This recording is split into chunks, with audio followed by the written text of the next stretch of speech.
আজকে একটা রিপোর্ট দেখলাম চ্যানেল 24-এ যে তাপসের হয়ে দেশবাসীর কাছে ক্ষমা চেয়েছেন তাপসের মা মেহের নিগার চঞ্চল।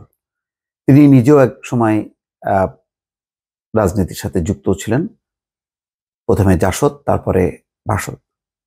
ওনার হাজবেন্ড দেলোয়ার হোসেন রাজা, তিনিও বাসদের একটু বড় মাপের নেতা ছিলেন। তারপরে কিভাবে যেন জাতীয় পার্টি আসার পর বিলীন হয়ে গেলেন জাতীয় পার্টিতে, তারপরে ম্যান পাওয়ার বিজনেসের সঙ্গে যুক্ত ছিলেন, এইটুক জানি। দুজনকেই দেখেছি কাছ থেকে ঢাকা বিশ্ববিদ্যালয়ে। তো এখন তারা তাদের দুর্ভাগ্য নিয়ে আফসোস করছেন ছেলে তাপসের জন্য। তাপস কিভাবে চলে গেলেন শেখ হাসিনার কাছে সেই ঘটনা উল্লেখ করেছেন এবং একই সঙ্গে বলছেন যে তার ছেলের এই পরিণতির জন্য দায়ী হচ্ছে শেখ হাসিনা নিজে। আসলে হ্যাঁ, এটা ঠিক যে মানে শেখ হাসিনা সবকিছুর জন্য দায়ী, কিন্তু এটাও তো ঠিক যে আমি নিজেও তো সেই পথটা তৈরি করে দিয়েছি। অর্থাৎ আমাকে তো জোর করে কেউ নেয়নি, শেখ হাসিনা তো জোর করে করে তার কাছে টানেনি। আমি নানা রকম স্বার্থ, নানা রকম ধান্দা, এইসব কারণে আমি গেছি, শেখ হাসিনা সেটা গ্রহণ করেছেন।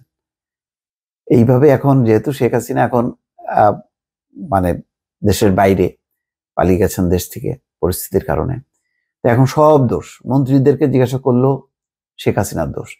কেন এটা হলো, কেন ওইটা হলো না, সব দোষ হচ্ছে শেখ হাসিনা, শেখ হাসিনার নির্দেশই হচ্ছে।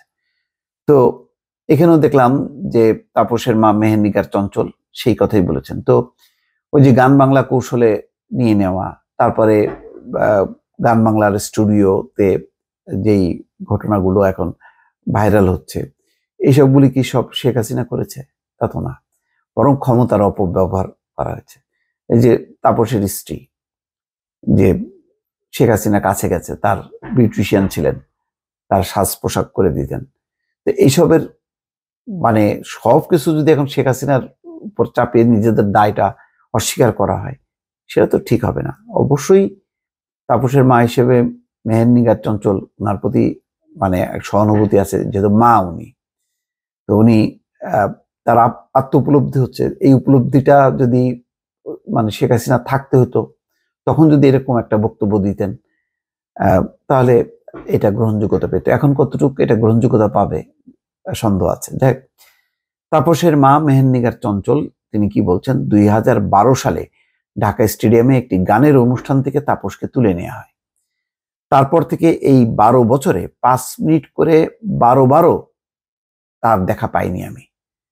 তার মানে এই 12 বছরে 12 তিনি দেখা পাননি। তার মানে ছেলে একেবারেই মেতেছিল এই গান বাংলা নিয়ে বা ক্ষমতা নিয়ে।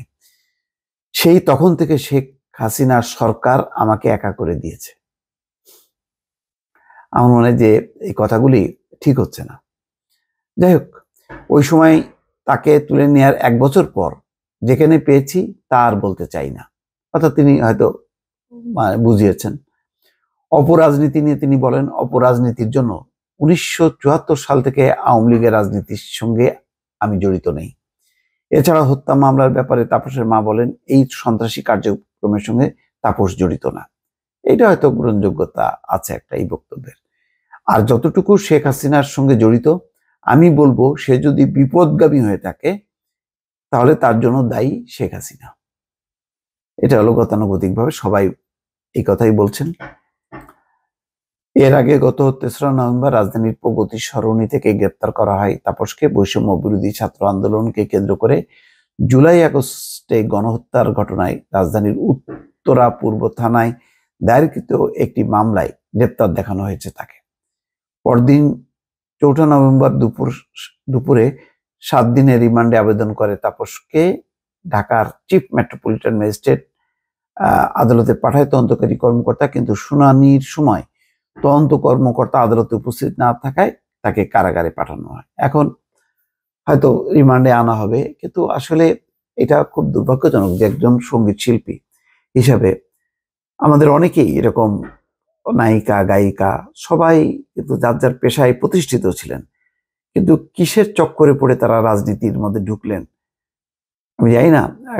ভবিষ্যতে কি হবে, ভবিষ্যতেও কি আমাদের বাকি যারা আছে তারাও কি ওই একই পথ ধরবে কিনা দলে বলে?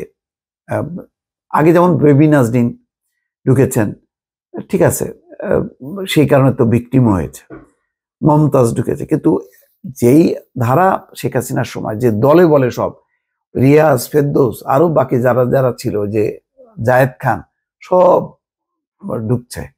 মানে নায়ক হলো মানে প্রতিষ্ঠিত কি অপ্রতিষ্ঠিত দলে বলে এই যে ঢোকার সরকারি দলে এবং রাজনীতিকরণ, এই জায়গা থেকে যদি আমাদের শিল্পী, সাহিত্যিক, কবি, সাংবাদিক সবাই শিক্ষা নেন ভালো হবে।